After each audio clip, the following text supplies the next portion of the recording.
Alors, on va passer à toute autre chose. Ce mercredi 21 juin, une double démarche judiciaire a été déclenchée contre le président Macky Sall pour, je cite, crime contre l'humanité. Alors, une de ces démarches, c'est devant la justice française. L'autre, c'est devant la Cour pénale internationale.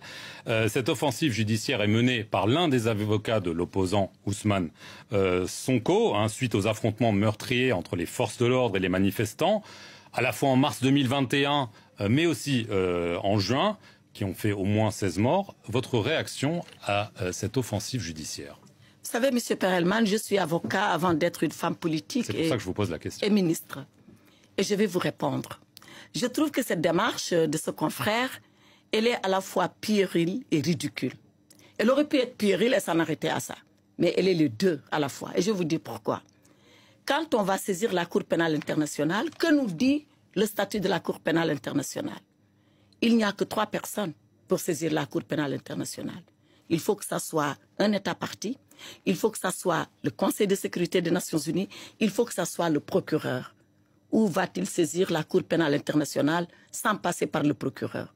Une fois que le procureur lui-même est saisi, il faudrait qu'il vérifie la complémentarité de l'action judiciaire. C'est-à-dire que la Cour pénale internationale ne peut pas se prononcer tant qu'il y a une justice interne nationale qui suit son cours pour les mêmes faits. Et c'est le cas au Sénégal.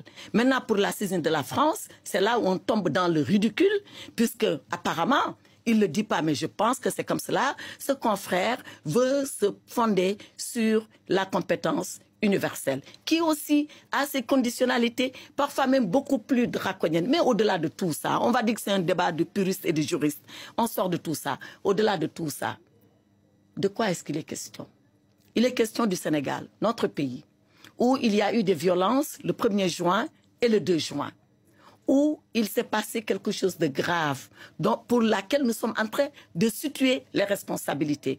Quand on voit les policiers attaqués et agressés, quand on voit les casernes de gendarmerie, les édifices publics brûlés sur la base de cocktails Molotov, et tout cela, je ne le dis pas pour le dire, c'est acté et même c'est prouvé. Quand on voit des manifestants tirer sur d'autres manifestants, ce n'est pas moi qui le dis, c'est des médecins et des témoins indépendants qui le disent. Mais il y a de quoi s'arrêter. En quoi la Cour pénale ou la compétence universelle peut venir s'incruster dans cette affaire du Sénégal alors que la justice nationale est en train de faire son travail. Le président Macky Sall, en toute responsabilité, dès le 1er jour a dit « donnez le nombre de morts ». 9 le 1er jour, 16 le second jour. Maintenant, j'entends 30 morts. Il y a même des morts que la mer est en train de refouler. On nous peint un tableau chaotique. Ce n'est pas vrai. 40 d'après Ousmane Sonko. Ce n'est pas le Sénégal. Ce n'est pas vrai. Sinon, moi, je vous dis, il y a 0 mort. Et vous jugez comment entre les 40 de M. Ousmane Sonko et les 0 que j'ai avancés. Les morts sont actés. C'est vu, c'est connu, c'est prouvé. Il ne suffit pas d'annoncer. Donc, franchement, sur cette initiative judiciaire, comme je l'ai dit, pour nous, c'est de l'enfantillage et également, c'est du ridicule. Mais le ridicule ne tue plus, on le sait maintenant. Alors, Madame la Ministre, vous parlez des tirs à balles réelles. Le 13 juin, le Haut Commissariat aux droits de l'homme de l'ONU s'est déclaré profondément préoccupé par la situation dans votre pays et a ajouté que l'utilisation d'armes à feu par les forces de sécurité lors des manifestations constituait un sombre précédent pour le Sénégal. Est-ce que vous entendez cette grave mise en cause? Est-ce que vous la prenez au sérieux? Il a raison et il a tort. Il a raison quand il dit que ça peut être un sombre précédent. Vous savez pourquoi? Parce que le Sénégal est un pays respectueux des droits de l'homme. Parce que personne, ni lui, encore nous en premier, n'a jamais souhaité qu'au Sénégal, on puisse utiliser des balles réelles pour tirer sur des manifestants. Mais quand les forces de l'ordre, comme je l'ai dit, elles sont agressées, quand elles-mêmes elles sont victimes de la violence, quand elles sont en état de légitime défense, que doivent-elles faire? Voilà.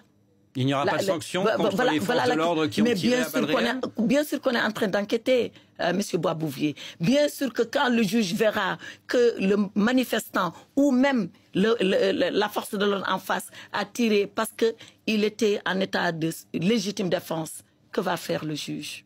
Voilà. Donc tout ça nous amène encore à l'enquête qui a été ouverte de façon indépendante et de façon judiciaire. Maintenant, pour en revenir au commissaire, quand même, avant de nous lire ce morceau de son communiqué, il faut remonter à plus haut.